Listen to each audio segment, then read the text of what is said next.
நீலகிரி மாவட்டத்தில் கோடை சீசன் தொடங்கியுள்ள நிலையில் மாவட்டத்துக்கு அதிக அளவில் வாகனத்தில் சுற்றுலா பயணிகள் வருவதை தடுக்க எதிர்வரும் 7ஆம் தேதி முதல் நீதிமன்ற உத்தரவின்படி பாஸ் வழங்கும் நடைமுறை அமலுக்கு வருவதை தொடர்ந்து தங்களுக்கு பாஸ் கிடைக்குமா என்ற சந்தேகத்தால் சுற்றுலா பயணிகள் முன்கூட்டியே படையெடுக்க தொடங்கியதால் கூட்டத்தால் ஸ்தம்பித்தது உதகை நகரம்.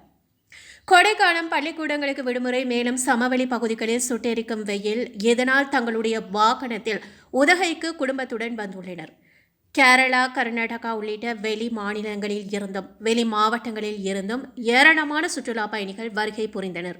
இதில் கோடநாடு காட்சிமுனை நிலவிய வெயில் சூழ்ந்த இதமான காலநிலையில் இங்கு அமைந்துள்ள தமிழக, கர்நாடகா ஆகிய இரு மாநில எல்லை பகுதிகளில் உள்ள மலைமுகடுகள், வெண்மேகங்கள், ஆழமான பள்ளத்தாக்குகள், ராக் பில்லர், பச்சை பசேல் என காட்சியளிக்கும் அடர்ந்த வனப்பகுதியையும் அதன் நடுவில் வசிக்கும் பழங்குடியினரின் தெங்குமரடா, கள்ளம்பாளையம் உள்ளிட்ட கிராமங்களையும் தமிழகத்தின் முக்கிய அணைகளில் ஒன்றான பவானிசாகர் அணை மட்டுமில்லாமல் கர்நாடகா மாநிலத்தின் குண்டல்பேட், அங்கலா உள்ளிட்ட பகுதிகளையும் கண்டு ரசித்தனர்.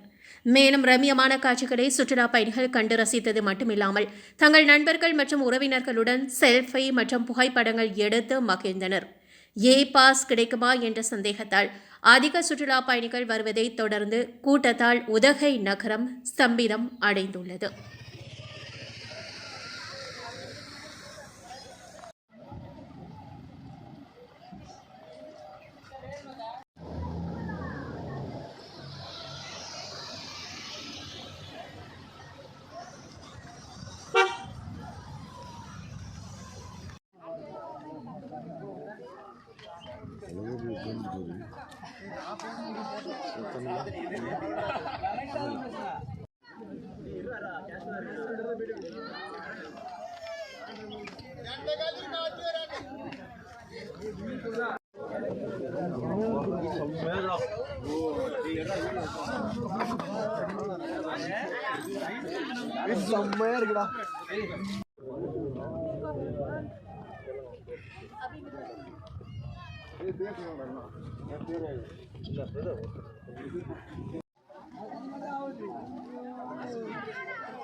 செல்ஃப் டிரைவ் கார்ஸ்ல பயங்கர ப்ராப்ளம்.